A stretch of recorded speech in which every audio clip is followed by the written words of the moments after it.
how do you identify new ideas? Do you leverage any ideation framework? Do you ideate towards, kind of ecosystem ideas? And I don't know, maybe you want to share a bit also on that oncology ecosystem. Up to you. Yeah. So we do the traditional model. I think you had the slide up, but I was cringing when you put it up because we've been Newton Apple kind of model. Yeah, exactly. Lots of reading goes behind it. And the traditional model takes you so far because it takes a long time. You've got to do some research, addressable market, and then business cases, and a little bit costly if you want to do it at the scale we're doing it. The model that you spoke about, we've then used with the pain point analysis. And I think for me, that was a complete eye-opener. Because what we did together, we mapped out all the stakeholders, or the agents, as you call them, in the ecosystem.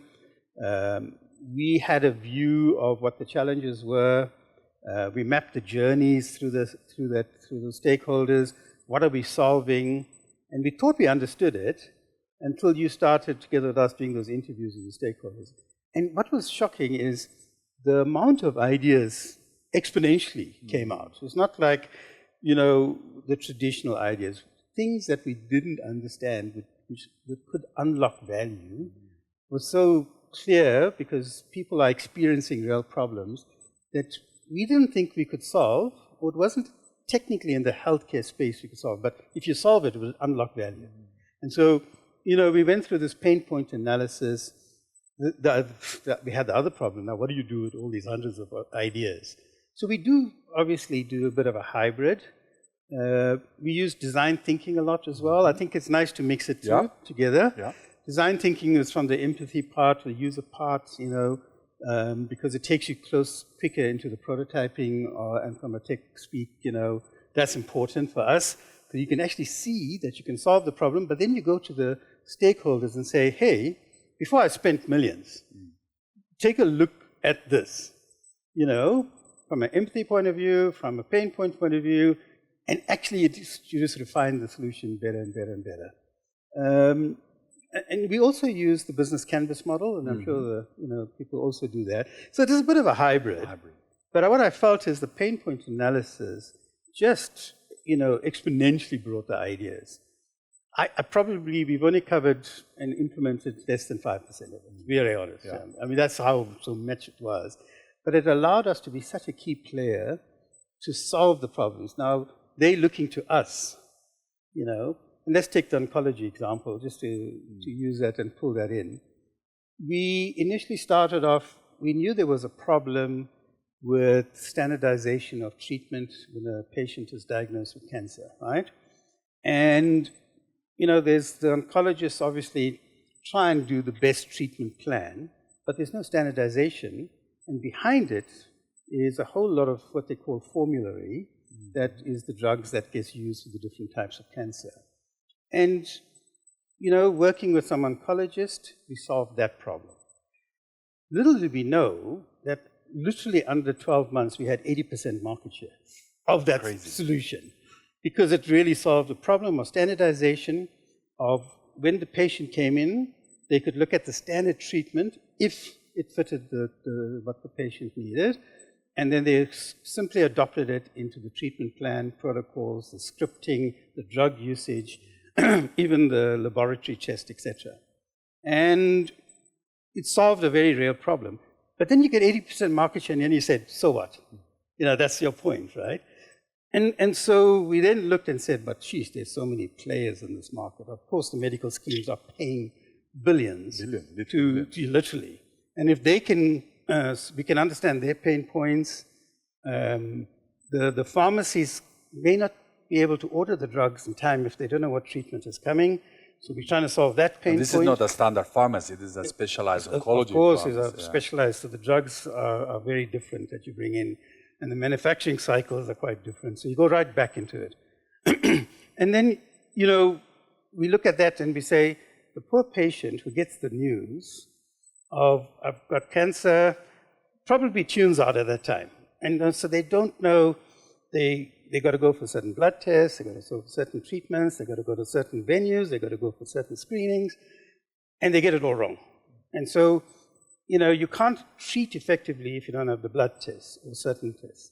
Or the medical aid says, I'm rejecting this part for whatever reason, and the poor patient now needs to go and get a loan, which is a risky loan now, right? So, the financial institutions come in. So you can see how quickly this thing mushroomed. So we're bringing all these different stakeholders, and now we're solving such problems like, where to go for treatment, all the vitals. The oncologists can't keep up with the demand. So a simple feedback loop on the patient, thousands of patients to one doctor, can make it so easy for the doctor to see trends, symptoms, or to say, something's going wrong here. You need to go, for deeper treatment or hospitalization or whatever. Then we can look at the whole payment administrative cycle, which is a burden on the patient, because you're treating your cancer, but you're financially getting drained. So we include the family member. Correct. So they can help with it. So you can see this whole network effect. And the way we've built it, and I think you had it on your slide, it's impossible for people not to work on our platform because we've got this market share. The oncologists are using it. They're getting great value. They're getting efficiency in their business. Their cash flow is improving. Let's not forget it's a business, right? The patient, obviously, is knowing what to do, education portals, treatment. I need to go for my blood test 3 days before that specific treatment. Otherwise, the treatment can't happen. The schemes can then get involved if there's specific financial help that you can get in. And so now the family member can do something. So you can see this whole ecosystem. We've just scratched the surface of this thing.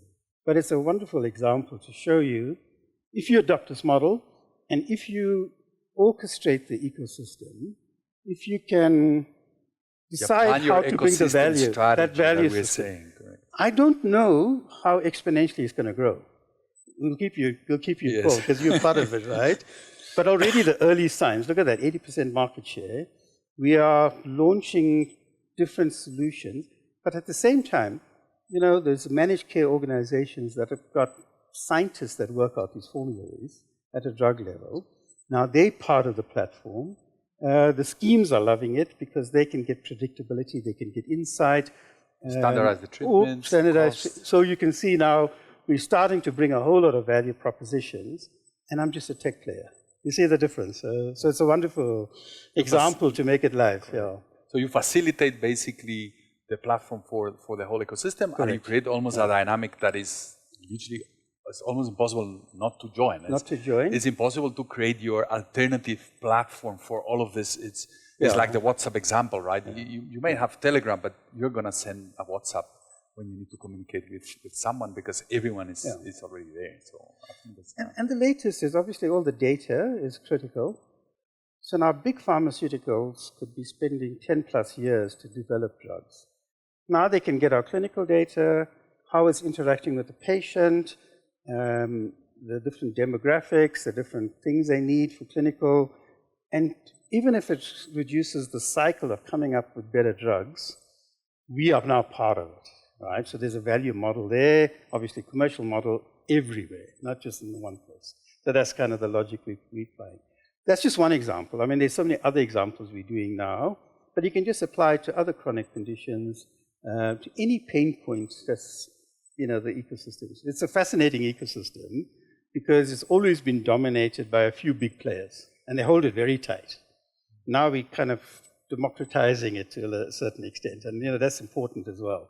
Because now, even a small startup company who's got an idea can play in the ecosystem. Correct.